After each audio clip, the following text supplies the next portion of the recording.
नमो वरहंताणं नमो सिद्धाणं नमो वार्याणं नमो वज्रायाणं नमो लोये सवसाहूणं शुद्धात्मानमनेकान्तं साधुमत्तं मंगलं वन्दे सन्दष्टसिद्ध्यर्थं सन्दष्ट्यर्थप्रकाशकं मंगलं भगवान् वीरो मंगलं गौतम गणे मंगलम कुंदकुंदाद्योजन धर्मोस्तु मंगलम सर्वमंगलमांगल्यं सर्वकल्याणकारकं प्रधानं सर्वधर्माणां जैनं जयतु शासनं नमः समयसाराय स्वानुभूत्या चकास्ते चित्सुभावाय भावाय सर्वभावान्तरक्षदे ये छाया झाने कहे कम कलंक डहे नित्यनिरंजनानमयते परमप्रणवे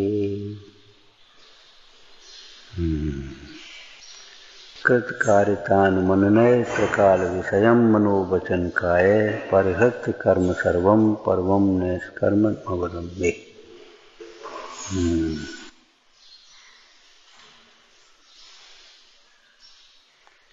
निष्कर्म स्वरूप कैसा है? निष्कर्म स्वरूप जिसमें कर्म का प्रागेव पहले से ही अभाव है, जो न कर्म के द्वारा किया जाता है और न कर्म को करता है। निष्कर्म स्वरूप कैसा है? न जो कर्म के द्वारा किया जाता है और न जो कर्म को करता है, ऐसा परम निष्कर्म स्वरूप।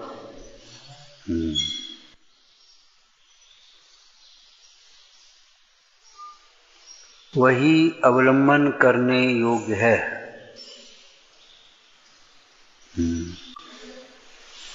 क्यों? उसी के अवलंबन से जीव सुखी होता है। अवलंबन करने योग्य का अर्थ बोलो। वही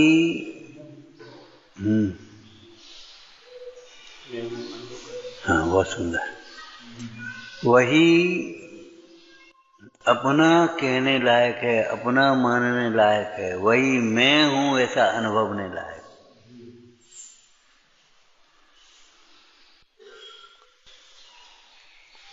उस निष्कर्म स्वरूप के अतिरिक्त जिसे तुम अपना कहोगे वही धोखा खाओगे। वही अवलंबन करने में वह निष्कर्म स्वरूप आत्मा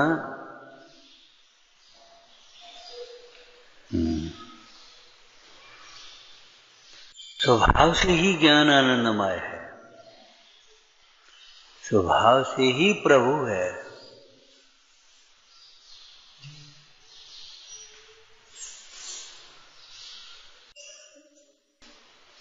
वह आत्मस्वरूप जब स्वभाव से प्रभु है तो उसमें अपनत्व करने वाले को प्रभुता क्यों नहीं मिलेगी? दृष्टांत, जो राजा है उसे वर्ण करने वाली महारानी कैसे नहीं होगी?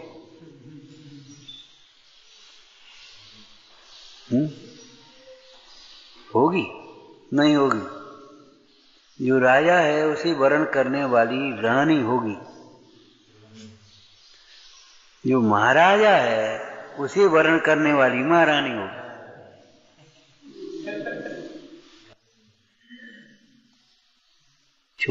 छोटा राजा हो, एक ग्रामपति जो हो, उसको वर्ण करने वाली विचार करो, छखंड की साम्राज्य कैसे होगी? जो राजा है उसे वर्ण करने वाली स्त्री रानी कैसे नहीं होगी? जो पर है उसे वर्ण करने वाली स्त्री, उसमें रमने वाली स्त्री व्यभिचारिणी कैसे नहीं होगी? निंद कैसे नहीं होगी? जो पर है, पर पुरुष, एक और खुलासा कर दो, जो पर पुरुष है उसे चाहने वाली, उसमें रमने वाली स्त्री व्यभिचारिणी कैसे नहीं होगी? निंद कैसे नहीं होगी? अनाथ कैसे नहीं होगी? अनाथ तो समझते हो,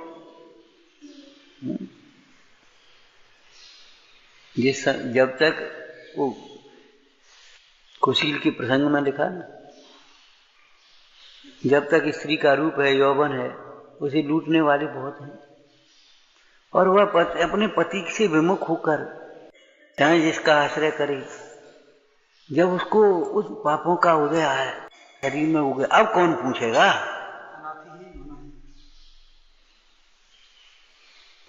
जो पर है, पर पुरुष है, उसे चाहने वाली, उसमें रमने वाली स्त्री व्यभिचारिणी कैसे नहीं होगी? निंद कैसे नहीं होगी? दुखी कैसे नहीं होगी? बोलो, होगी ही होगी। और दृष्टांत बोलो।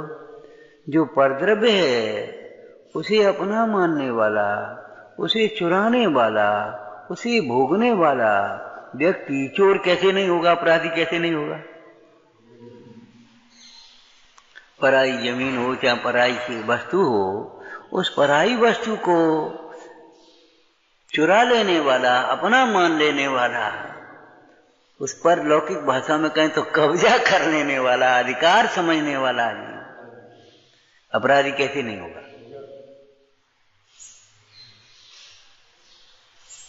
जो उपमान पर धन हरे सो अपराधी अज्ञ, जो अपनो धन व्यव हरे सो सर्वज्ञ। एक शब्द बीच में भूल गए उसमें दोबारा। समय सार नाटक में कहा, जो पराये धन को अपना माने, उसी में अधिकार समझे, वो अपराधी कैसे नहीं होगा?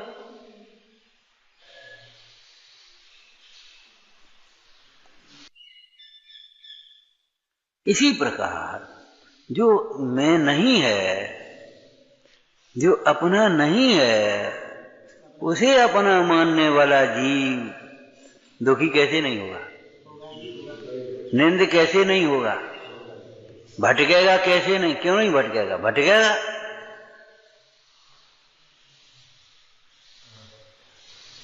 जहां हम जाते हैं वहीं से हमको भगा देते हैं।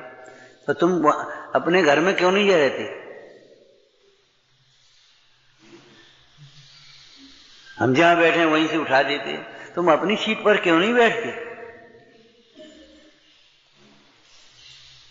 हम जो उठाते हैं सो उसी को हमसे छीन लेते हैं। हमको भाई तुम अपनी वस्तु ले ना।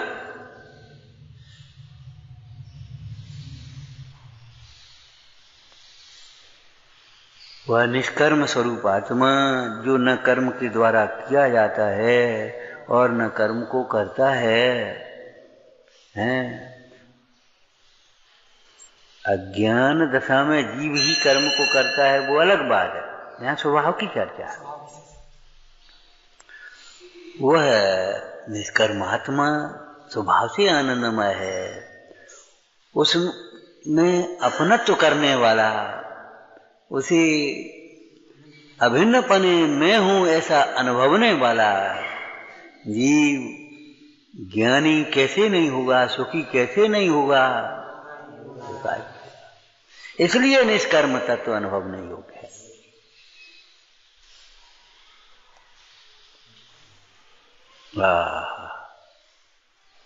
बीमारी में कड़वी दवाई क्यों पीने लायक?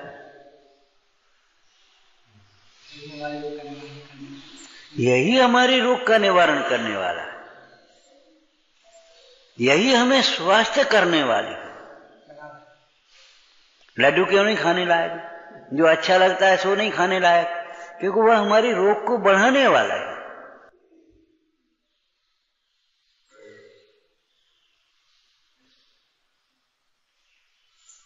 रागादिक का सेवन क्यों नहीं करने योग्य है? रागादिक हमारे दुख को बढ़ाने वाले हैं।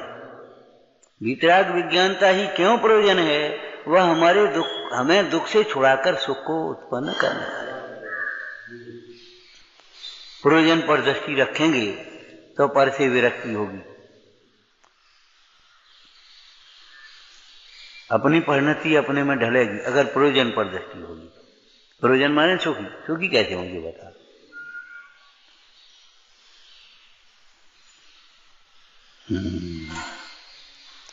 ये परमार्थ निष्कर्म स्वरूप आत्मा ही अवलंबन करने योग्य है। आचार्य भगवान कहते हैं परम निष्कर्म अवलंबन। मैं उस परम निष्कर्म तत्व का अवलंबन करता हूं। काय के लिए?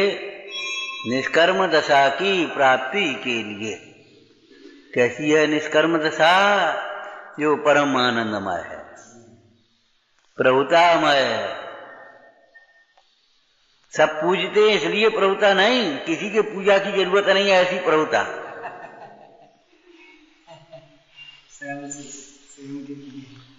जो उन्हें पूजते हैं ये उनका विवेक है, उससे इनकी प्रभुता नहीं है। जो भगवंतों की भक्ति करे तो ये उनका विवेक है, उससे भगवान कोई भक्ति करने योग्य पूजनीय नहीं होगा। ये वे तो अपने गुणों से पूजनीय है।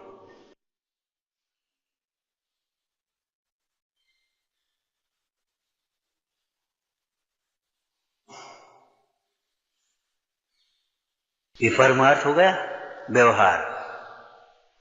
वे निष्कर्म परमेश्वर, वे निष्कर्म दशा को प्राप्त परमेश्वर, वे ही ध्यान करने योग्य हैं। व्यवहार हो गया।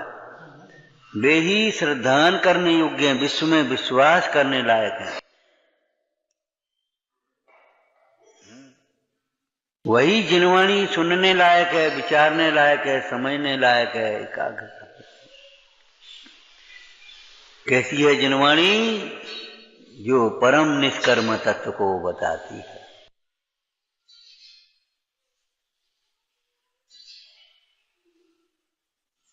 जिन धर्म का गाढ़ श्रद्धानी, उसके अर्थ में चर्चा है कि नहीं? क्या जिन धर्म का श्रद्धान? एक जिन धर्म ही हमें समस्त दुखों से मुक्त करने में, छुड़ाने में समर्थ है। और ये जिन धर्म हमें समस्त दुखों से छुड़ाने में समर्थ है, इसलिए किसी अन्य दुखों से बचने के लिए भी किसी अन्य की अवलंबन नहीं। कुछ अर्थ समझ में आया? भेद इसमें नहीं आया। देखो, पारलौकिक प्रयोजन की सिद्धि के लिए, मोक्ष के लिए जिन धर्म, और लौकिक कार्यों की सिद्धि के लिए उसके लिए भी जिन धर्म। जिन धर्म के सेवन से लौकिक प्रयोजन जैसे ही भाषित नहीं होते, उनसे उदासीनता आ जाती है। और जिन धर्म का सेवन करते हुए बीच में जो पुण्य भाव होता है, उससे लौकिक प्रयोजन भी स्वयं सिद्ध होते हैं।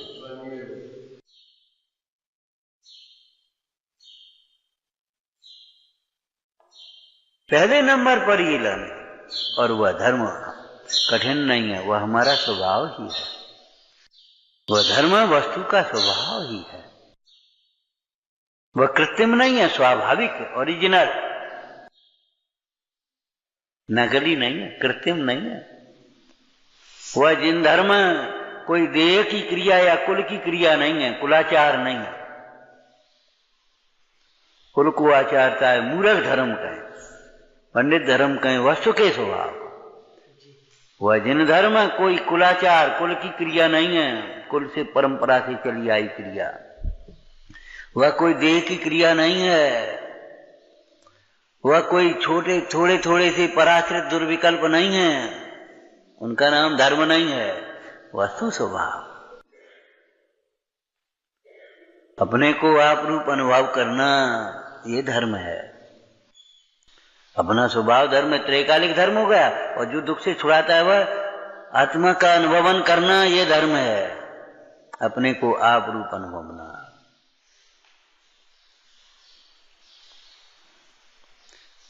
भाई गाना नहीं है, ध्याना है। गाना नहीं है, ध्याना है। वह मात्र गेय नहीं है। गेय, गा में गा पे एक ही माता, गेय माने गाने योग। वह ज्ञेय है, चित्रज्ञ, जानने योग्य है। वह श्रद्धेय है, श्रद्धा करने योग्य है। वह ध्येय है, वह है मात्र ज्ञेय नहीं, ज्ञेय भी वही है। क्या कहा?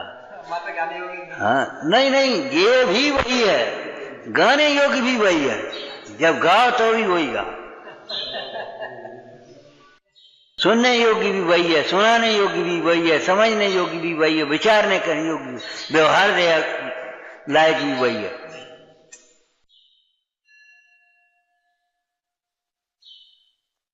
अपने घर में चाय कच करो। चाय कच करने का मतलब जिसमें तुम्हें सुख लगे सो करो। खेलने लायक भी अपना घर है, कोई खतरा नहीं है। खाने के लिए भी अपना घर है, मनोनुकूल भोजन करो, हैं? अरे अपना घर क्या कहें, विचार करो। किसके लिए अपना घर नहीं, किसके लिए पड़ोसी के घर में जाओ? क्यों भाई? खाने के लिए अपना घर है और मलमूत्र विसर्जन के लिए दूसरे का घर है। नहीं नहीं, ऐसा नहीं है। नहाने के लिए भी अपना घर है, सोने के लिए भी अपना घर है, बैठने के लिए भी अपना घर है, धूप लेने के लिए भी अपना घर है, ऊपर चले जाओ। छाया के लिए भी अपना घर है, नीचे चले आओ। सर्वार्थ सिद्धात्म तया विधत्ते। पूछने लायक भी शुद्धात्मा, समझने सुनाने लायक भी शुद्धात्मा, समझने लायक भी शुद्धात्मा, भाने लायक भी शुद्धात्मा, विश्वास लायक भी शुद्धात्मा, एकाग्र होकर के जानने लायक भी शुद्धात्मा, और रम जाने लायक भी।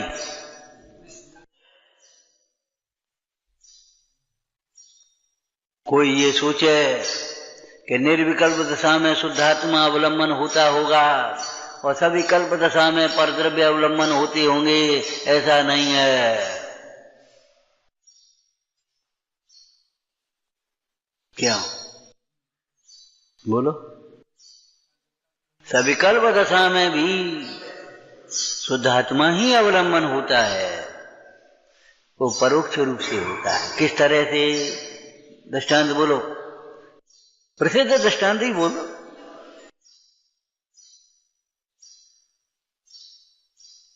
अरे प्रसिद्ध दृष्टांत तो स्त्री का है ना, परिणति स्त्री है, स्वभाव पति है।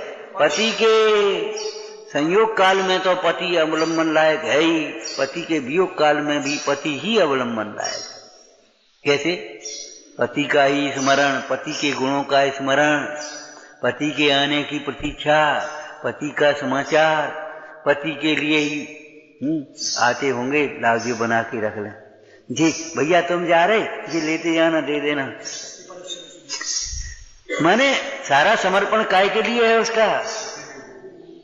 उसी के फोटो को निहार रही है, उसी की वो तैयारी में लगी है, उसी की भावना। कवे आए? कहे बेटा कवे आए गए? बेटा से मतलब थोड़ी उसे। कहे भैया मिले थे। हाँ मिले तो थे, कचुकाई थी, कब आएंगे? कछु चिट्ठी विट्ठी आई, मतलब पति का समाचार।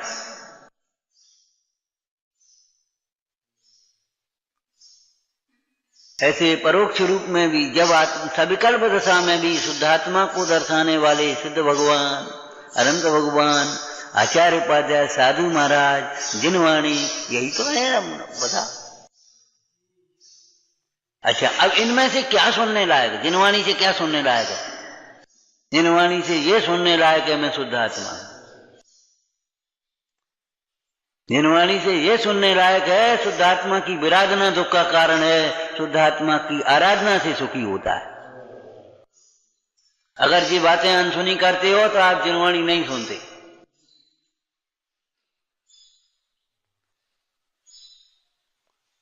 वह शुद्धात्मा विनय करने योग्य है। अगर नहीं सुनते तो अनसुनी कर रहे हो, बिल्कुल अनसुनी करते हो। जो नहीं आते भी नहीं सुनते उनकी बात अलग है। आप भ्रम में मत रहना, हम तो रोज सुनते हैं, हम तो 2 टाइम सुनते हैं, बिल्कुल अनसुनी करते हो। एक बार सुने तो काम बन जाए। अनादिकाल से काम भोग बंधन की कथा सुनी है, परिचित है, अनुभूत है। एकत्र वक्त आत्मा की कथा सुनी नहीं तो समुसरण में गए, सुनी नहीं, पहले कभी सुनी नहीं होगी। ऐसे सुनने को सुनना नहीं कहते, सुनी और चुप अपने चले और अपने काम में लग गए। उसके ऊपर तेरा विचार नहीं चले, उसके सन्मुख प्रवृत्ति न हो गए, उसे प्रत्यक्ष देखने का कौतूहल नहीं हो जाए तो काय की सुनी? तुमने सुनी? आज वहां सर्कस आएगो हाट में, देखने का मन नहीं चले तो का सुनी?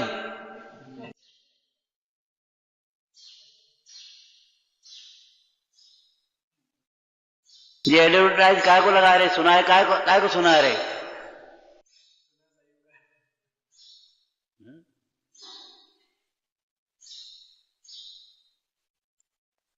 आगम से प्रभु महिमा सुन प्रत्यक्ष लखूं ऐसा मन हो, तुम ही जिनवर प्राण हमारे, तुम ही तो जीवन धन हो। बोलो भैया कहाँ है? कहाँ लिखी है? अरे सिमंदर भगवान की पूजा पर आगम से प्रभु महिमा सुन प्रत्यक्ष लखूं ऐसा मन हो, तुम ही जिनवर प्राण हमारे, तुम ही तो जीवन धन हो।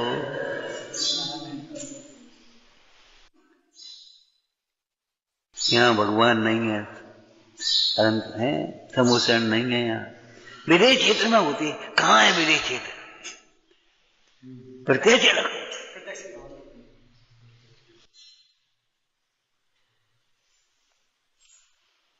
ऐसी शुद्धात्मा आगम से प्रभु महिमा सुन प्रत्यक्ष लखूं ऐसा मन हो। तू कौतूहली सन, तुम्ही जिनवर प्राण हमारे, ये व्यवहार हो गया। अशुद्ध चैतन्य स्वरूप आत्मा प्राण हमारा निश्चय हो गया।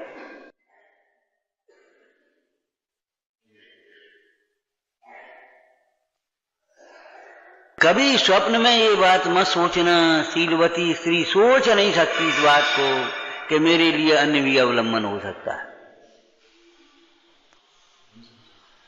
सोच नहीं सकती, उसे मन में नहीं आ सकती कोई अन्य अवलंबन। उसे अगर कोई कहे भी यहाँ तुम बीमार दुखी, तुम्हें को पूछे वारो है, तुम पैसा नहीं है, घर कैसो कच्चो है, पहनने के लिए तुम्हारे ऐसे हैं, तुम्हें हाथ से काम करने पड़तो है, चलो राजा के पास यहाँ चलो, और वह राजा तुमको भग जाए यहाँ से, ये सुनने लायक नहीं। हाँ, ऐसी पाप की वार्ता मत करो। स्वर्ग में मैं कल वृक्ष है, भोग है, नंदन मलाना है, ऐसी देवांगना है, ऐसी व्याक्रिय शरीर, चुप बात मत करो। हाँ हाँ, ऐसी पाप की वार्ता हमें मत सुनाओ। ये महाराज झूठी है। अरे झूठी की बात नहीं है, ये बम्बई चलोगे? ऐसे बढ़िया वो है वहां, का बोल देते हम जानते नहीं। हाँ, ऐसी पाप की वार्ता हमसे मत करो।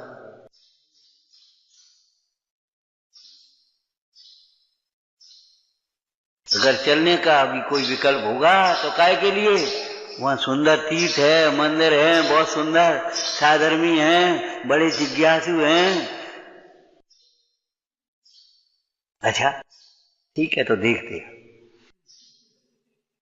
वहां बड़ा जोहरी बाजार है, बहुत बड़ा चौपाटी है, वहां इतने बड़े होटल हैं, इतने बड़े। अरे हाँ हाँ, ऐसी पाप की वार्ता हम विषय कसा पाप है।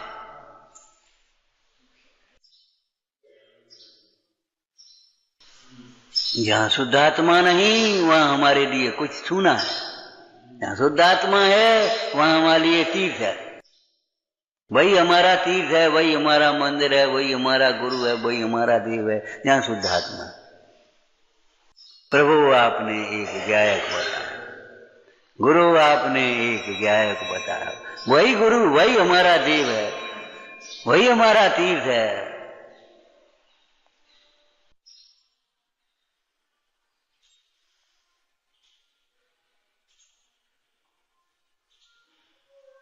परम निष्कर्म तत्व अवलंबन करने योग्य है।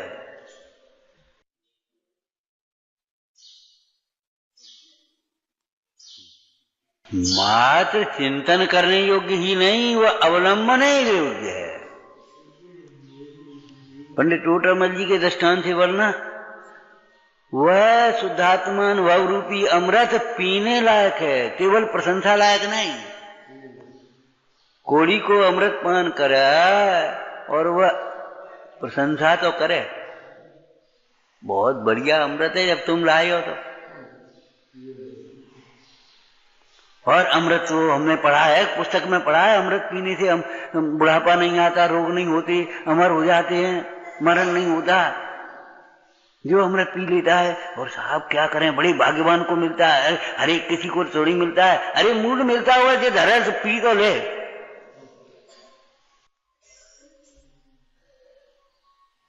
वह अमृत पान न करे, उसके अभाग की महिमा हमसे अभागा। जो प्रशंसा भी नहीं करे, मुंह फेर ले, निंदा करे, वह तो महापापी है।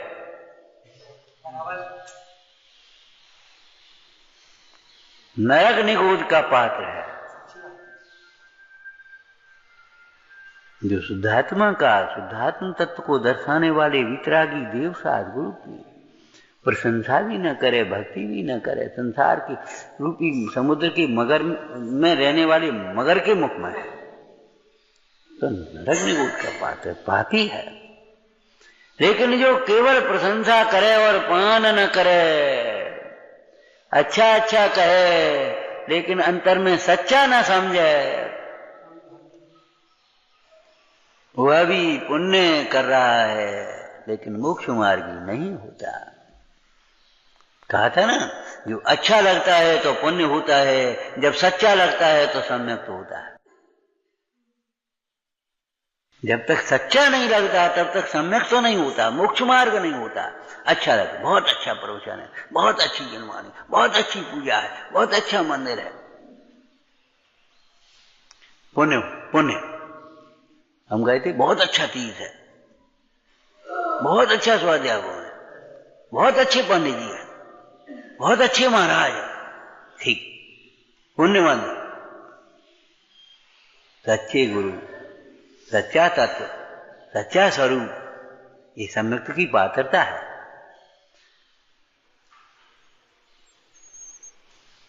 और स्वानुभव पूर्वक जब सच्चा भाषित होता है, सम्यक्त होता है। क्या कहा, निर्णय के बल से जब सच्चा भाषित होता है तब सम्यक्त का पात्र होता है, सम्यक्त के सन्मुख होता है। और जब स्वानुभव पूर्वक सच्चा भाषित होता है तब सम्यक्त ही होता है।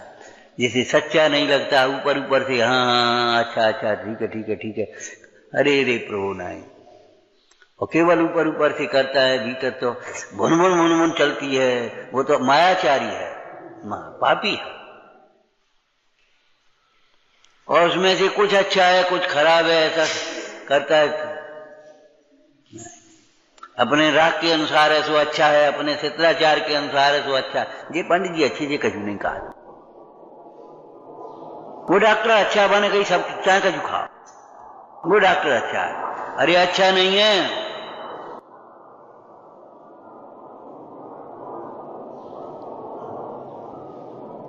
तुझे होश है? शास्त्र का वचन बोलना, जो मुख से भला कहे और दोष न छुड़ाए सो गुरु भला नहीं। ताड़ना करके वो दोष छुड़ाए सो गुरु भला जानना चाहिए। जो ऐसे दवा करके भी पीव निकाल दे बस है पूरा ठीक है, वह वैद्य भला है।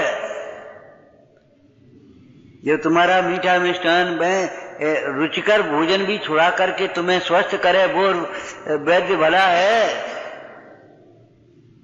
जो चाहे कुछ करो, चाहे कुछ खाओ पियो, और बस जरा सा रोक दवा, थोड़ी सी दवा देवे, थोड़ी देर को आराम मिल जाए, नशे की गोली दे देवे, नींद की गोली दे देवे, वह वैद्य भला नहीं है।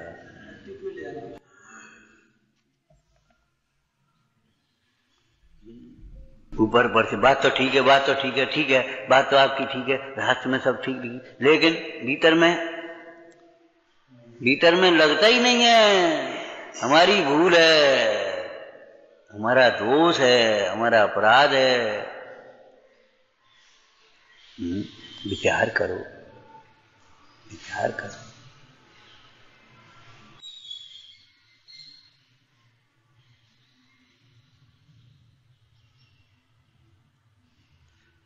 वह निष्कर्म तत्व ही अवलंबन करने योग्य है। पुण्य पाप अधिकार में से बोलो, इसका अर्थ पुण्य पाप अधिकार में से बोलो।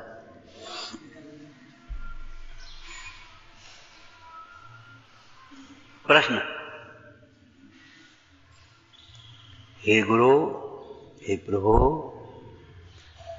आपने एक शुद्ध आत्मा ही अवलंबन करने योग्य कहा, तो जो हम लोग तो ग्रस्त हैं, श्रावक हैं, ये चर्चा, ये शब्द वहां नहीं है, हम कह रहे हैं इसको। जो मुनिराज हैं वे भी तो निरवलंबी नहीं होते। सविकल्प दशा में जब आत्मा में उपयोग नहीं ठहरे तब उनको शुभ भाव अवलंबन है कि नहीं, पुण्य अवलंबन है कि नहीं।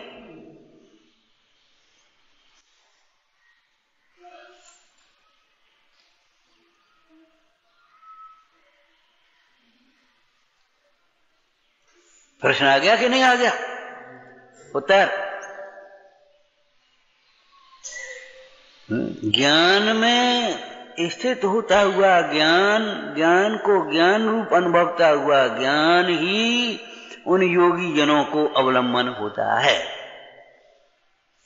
कि सविकल्प दशा में पूछ रहे हैं कि सविकल्प दशा में उसी ज्ञान को याद करते हैं जो ज्ञान में, वाह कैसी अनुभूति, ऐसी अनुभूति होती रहे, ऐसी अनुभूति में मग्न, ऐसे ही स्वरूप में मग्न, वाह क्या स्वरूप, क्या स्वरूप, क्या स्वरूप।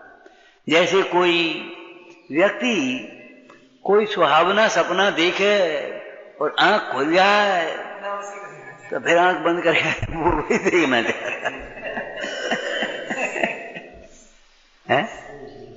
जैसे कोई भावना सपना देखे तो और आंख खुल जाए, पहले तो एक वैसी लगा, क्या जगा दो तुमने,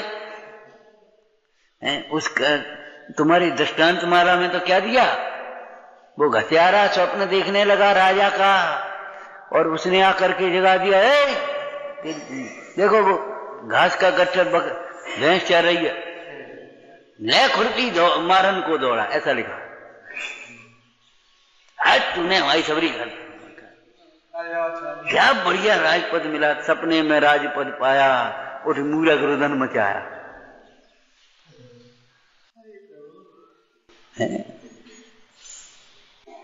कोई वस्तु खावे ना भीतर, और कभी कभी पाचन की कमजोरी से वो फिर मुंह में आ जाए, तुरंत जरा ऊपर निकला, तो फिर उसी को चबा कर खा लेना चाहता है, थूकना नहीं चाहता है, तथा है।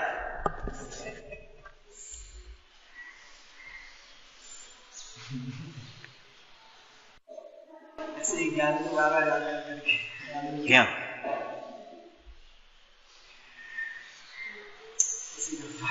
ये प्रैक्टिकल बात है व्यवहार की।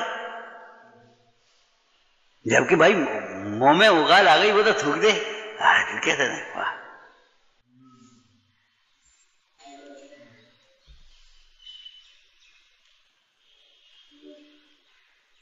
निकाल, ऐसे एक क्षण भी अपने स्वरूप से बाहर नहीं रहना चाहते, उसी का स्मरण करते हैं, उसी के लिए पुरुषार्थी होते हैं, उसी को भाते हैं, और जितना स्थूल हो तो जो उसमें रमते हैं उन्हीं को प्रशंसते हैं, उन्हीं की भक्ति करते हैं, उन्हीं की संगति करते हैं, उन्हीं को याद करते हैं। वे भी तो जीव है, भी कैसे स्वरूप में रमे है, तू क्यों नहीं रमता आत्मन? ऐसे अपने को संबोधन कर रहा है, धन्य है। जैसे कोई अपने बेटे को समझाता है, जैसे कोई माँ अपने बेटे को समझावे, ऐसे ये ज्ञानी अपनी परिणति को समझाते हैं। ये क्या होगा? ज्ञान की महाशरण को प्राप्त मुनिजन कहीं अशरण नहीं है। उन्हें ये बाहर के अवलंबनों की जरूरत नहीं है। तो लिखा तो है, करते प्रवृत्ति तो देखे जाते हैं। और देखो छोटा मत जी ने लिखा ना, क्या क्या लिखा? जब तक गीतराग ज्ञाता दृष्टा रूप परिणति न हो, निर्बंध परिणति न हो, तब तक प्रशस्त राग रूप परिवर्तन करो। लिखा है कि नहीं लिखा? अरे तो प्रवर्तन करो, लेकिन उसी का अवलंबन करो जी। कहां लिखा है? उसमें प्रवर्तन कैसे करोगे? उसके माध्यम से अपने स्वरूप की साधना करेंगे। एक प्रत्यक्ष होती है, एक परोक्ष विनय होती है। जैसे सामने गुरु हो, गुरु की प्रत्यक्ष विनय और परोक्ष विनय होती है ना। तो गुरु सामने गुरु हो तो सामने तो उनके लिए खड़े होते, हाथ जोड़ते, नमस्कार करते, उनकी सेवा करते, उनकी नीचे बैठते ऊपर, ये सब है ना। अब परोक्ष विनय कैसे होती है? परोक्ष रूप में भी जब वे गुरु नहीं होते तो उन गुरु को याद करते हैं, उनकी जय बोलते हैं, उनका प्रसंग उनके लिए समर्पित करते हैं। समर्पित करना जानते हो? बोलो। ये जो हम कह रहे भैया हमारा कुछ नहीं है, ये तो हमारे गुरु का है, उत्तम उत्तम तत्व है, ये हमारे गुरु का है। जो स्खलन है वो हमारा है। जिनसेन स्वामी ने लिखा, नहीं जिनसेन स्वामी ने नहीं, भूल गए, गुणवत्त स्वामी, गुणवत्त स्वामी ने लिखा, महापुराण पूरा किया। इसमें जो उत्तम उत्तम तत्व है वह हमारे गुरु का है। स्खलन हो जाए तो हमारा समझना, गुरु का नहीं समझना। यह ट्रांसफर कर देना, समर्पण कर देना। तो बोलो गुरु का अवलंबन परोक्ष भक्ति है कि नहीं? ऐसे ये सभी कल्प दशा में शुद्धात्मा की परोक्ष आराधना, परोक्ष अवलंबन है अवलंबन और आराधना शुद्धात्मा का, किसी अन्य का नहीं। वह निष्कर्म तत्व ही अवलंबन योग्य है। अब कृतकार्यता अनुमोद न घटा, बस स्वयं अवलंबन करने योग्य है, कराने योग्य है, और वही अनुमोदन करने योग्य है। वही धन्य है, धन्य है, धन्य है, धन्य है स्वरूप प्रभु, धन स्वरूप लीनता, धन्य वीतरागता, धन्य सर्वज्ञता, धन्य जिनेश्वर देव तुम नाते कर्म ज्वार।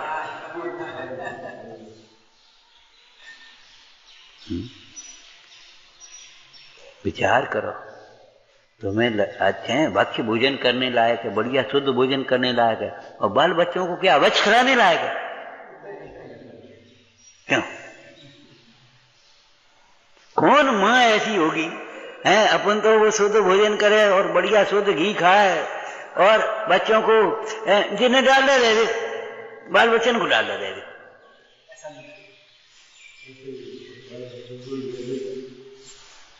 क्यों? कोई माँ ऐसा करे? कैसे करे? कैसे कर पाएगी? नहीं कर पाएगी। इन्हें चाहिए है। अपन तो जमीन पर पड़ा हुआ उठा के नहीं खाएंगे, और बच्चों को जमीन तू खा ले, नहीं नहीं ए बेटा जमीन का नहीं खाते। तो शुद्धात्मा ही अवलंबन करने योग्य है, शुद्धात्मा ही अवलंबन कराने योग्य है, शुद्धात्मा अनुमोदना करने योग्य है। परम निष्कर्म अवलंबे। ओम नमः।